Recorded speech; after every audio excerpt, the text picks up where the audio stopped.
शिवालिक की पहाड़ियों के किनारे बसा था एक छोटा सा गांव मेघपुर।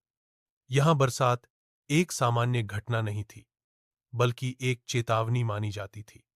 दादी नानी की कहानियों में अक्सर सुनने को मिलता था, जब बादलों में पंख फैले, धरती पर कोई राज टूटे। किसी ने इस पर विश्वास नहीं किया, सिवाय एक क्यारुशे, गांव की किताबों और कहानियों में खोई रहने वाली एक 16 साल की लड़की।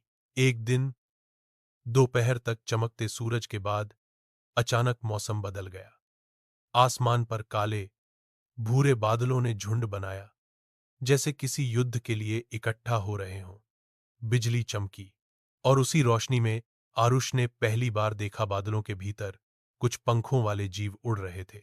उनके आकार इंसानों जैसे थे, पर उनके विशाल पंख बिजली की तरह चमकते थे। कोई उन्हें देख नहीं पा रहा था, सिवाय आरुष के। उसे अपनी दादी की बात याद आई, जब वो तारे धरती पर देखे जाएं, एक पुराना दरवाजा खुलेगा और केवल एक चुना गया व्यक्ति ही उन्हें रोक सकेगा। रात को आरुष्य छत पर बैठी रही। अचानक एक गरज के साथ एक पंखों वाला जीव उसके सामने आकर उतरा। वो जीव इंसान और पक्षी का मिश्रण था, चमकती नीली आंखें, कांस्य जैसा शरीर और बिजली के पंख। मैं वायत्र, तूफानी प्रहरियों का योद्धा हूं, उसने कहा। क्यों आए हो? आरुष ने कांपती आवाज में पूछा। आंधियों की सीमा अब टूट रही है। तुम्हारी दुनिया और हमारी दुनिया के बीच जो पर्दा था, वह कमजोर हो गया है। लेकिन एक मार्ग अब भी है, उसे बंद करने का, तुम्हारे माध्यम से। आरुष को विश्वास नहीं हो रहा था कि जो वह बचपन से किताबों में पढ़ती थी, वो सब सच था। क्या करना होगा मुझे? उसने पूछा।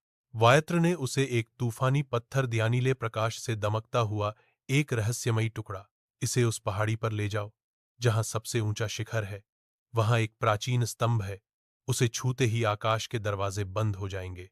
अगली सुबह आरुष पत्थर लेकर पहाड़ी की ओर बढ़ी। तूफान जोरों पर था, पर पंखों वाले जीव अब पूरे गांव पर मंडरा रहे थे। लोग डर के मारे घरों में बंद थे। आरुष ने हिम्मत दिखाई और शिखर तक पहुंचते ही पत्थर को स्तंभ पर रखा।